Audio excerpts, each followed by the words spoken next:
And that's a beautiful thing. It's no exaggeration to say the BBC World Service has become the international watchword for quality broadcasting. The BBC World Service. Listen on Sounds.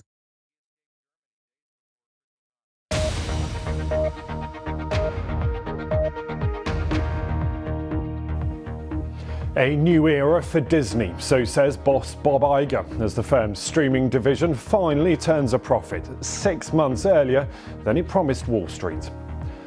Pressure in the pipeline, BP profits slumped by more than expected, raising further questions about the oil giant's strategy.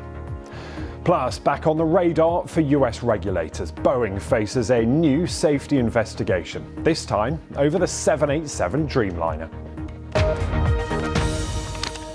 Hello, welcome. This is Business Today. I'm Ben Thompson, and we're going to start with news from Disney, because we have turned a corner. That's according to the boss of Disney, a message to investors from Bob Iger as the entertainment giant raises its profit forecast for the year. It's revealed that its film and TV streaming business has turned a profit for the first time. Well, Disney launched its Disney Plus service back in 2019 to compete with Netflix and adapt to the changing way that we get our entertainment.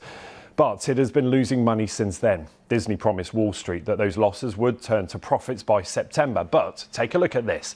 Disney's entertainment streaming division made a profit of $47 million. Now that's between January and March, compared to a loss of $587 million this time last year. So out of the red 6 months ahead of schedule.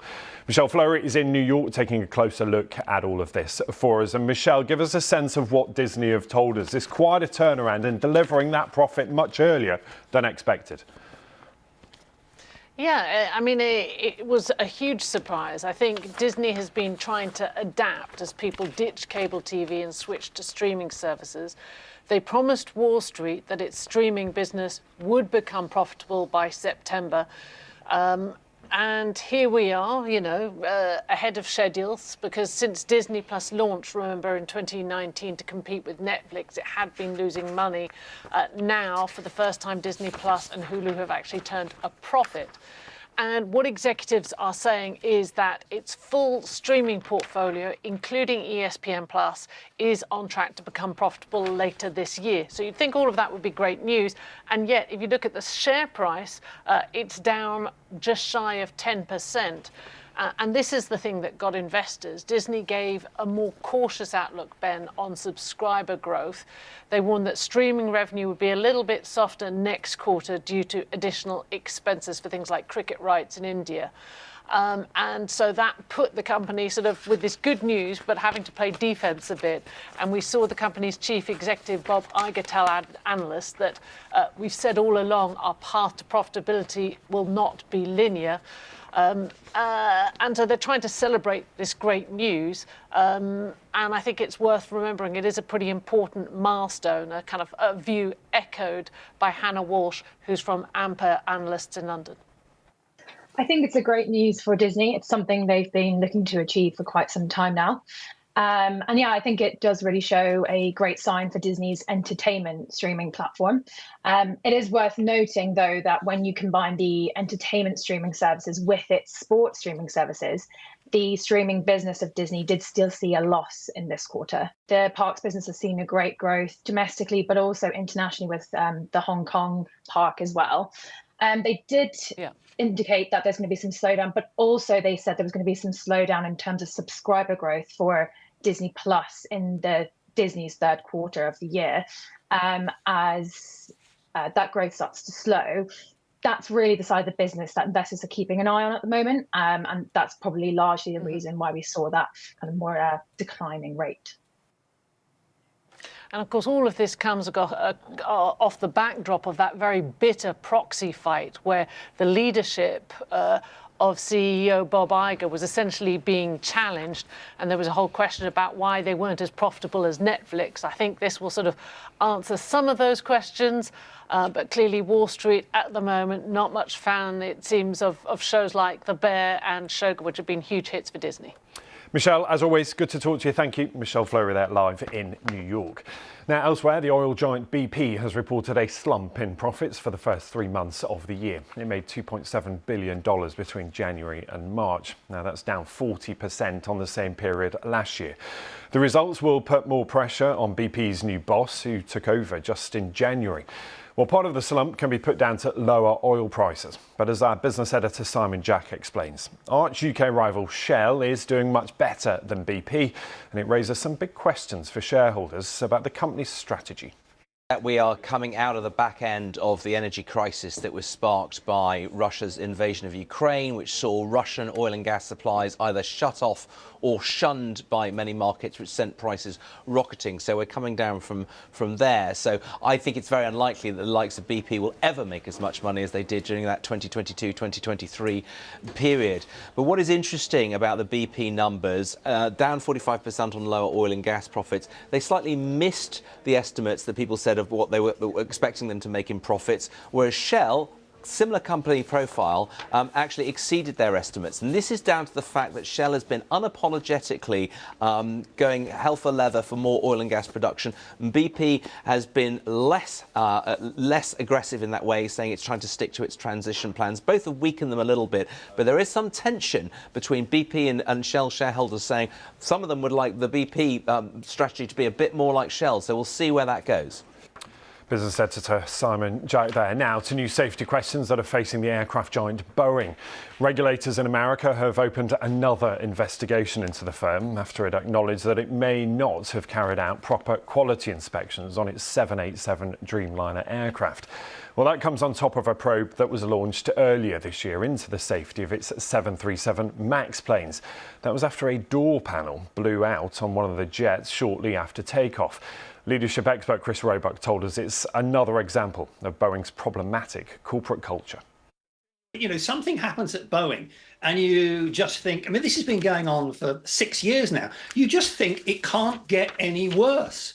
But they've managed to come up with something that is worse. The fact that records might have been altered on the process recording of quality for aeroplanes, the 787, is mind-blowingly worrying. Now, Boeing say, OK, we've checked all the ones on the production line. Yeah, but what about the ones that have left the production line and are out there? It's just so many leadership and culture failures over the last 6 years have created so many really, really stunning safety problems.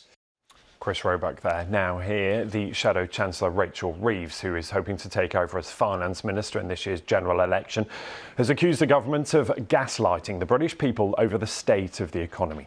In a speech to business leaders, she said that the government's claims that their economic plan is working are deluded. They say we've turned a corner, but try telling that to the 6.4 million households across England and Wales last year who saw their rent increase or who had to remortgage, or the 950,000 families whose mortgage deal is due to expire between now and January next year. They say the plan is working. Is this the same plan that has meant that this is forecast to be the first Parliament on record with living standards at the end lower than they were at the start? Some other business stories we're following for you this hour, and the Swiss banking giant UBS has made its first quarterly profit since it rescued struggling Credit Suisse last year. It made $1.8 billion between January and March. That follows 2 quarters of steep losses.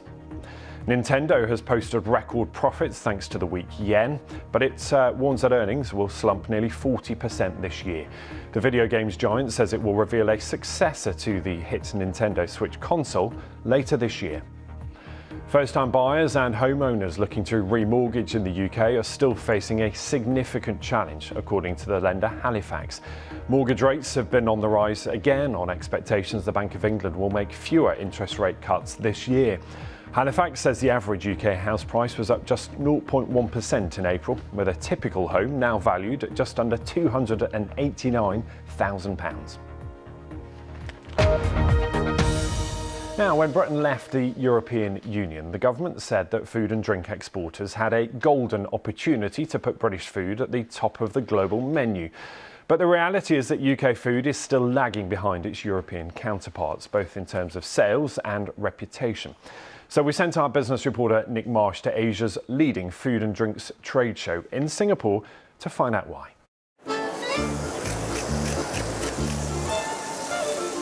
Hungry? Well, you're in the right place. I'm in one of Asia's food meccas. But on display is a who's who of European cuisine. And they're ready to battle it out, bite for bite. As incomes start to rise, as tastes broaden and travel becomes more common, it's an opportunity for governments not only to sell their products, but also to promote an ideal image of their country. Do you think of anything in particular when you think of food from Britain? Sausage, I don't know. Quite boring, actually. Not so special.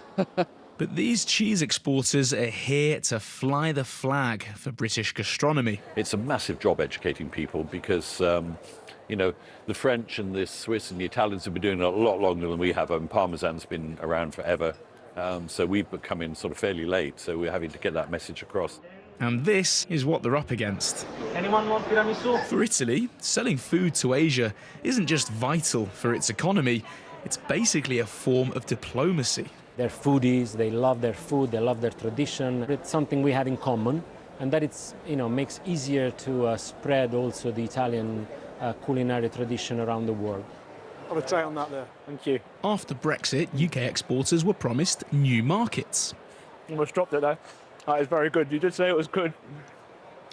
This is grass-fed 100% British beef.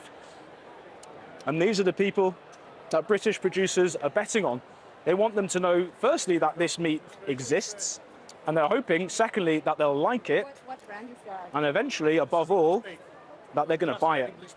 The reality is that exports to Asia only represent a fraction of what Britain sells to the European Union. The UK government told the BBC that it has hosted events at trade shows in the region to try and drive demand for British food. But the suppliers, well, they don't receive any grants to attend these events in the first place. Unlike other countries, they had to pay out of their own pocket just to be here.